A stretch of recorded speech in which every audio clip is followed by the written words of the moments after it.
Alright, I'm gonna test out my crazy microwave. You open it, the fan turns on, you put the popcorn in, and then hit the 1 minute button. And then it sounds like it's giving you cancer.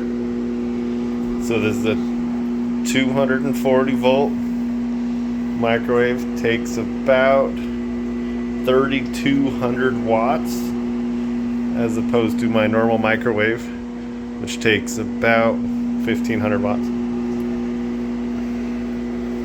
So this microwave is twice as good, more than twice. 240 volts. Same outlet that I plug in my crazy electric stove into.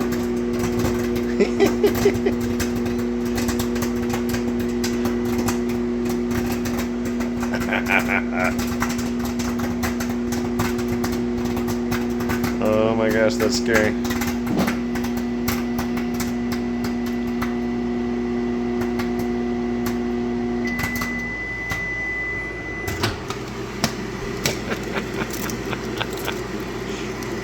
I'd say it's good. I'd open it. Let's smell it. Doesn't smell burned. Popcorn in a minute. That's insane.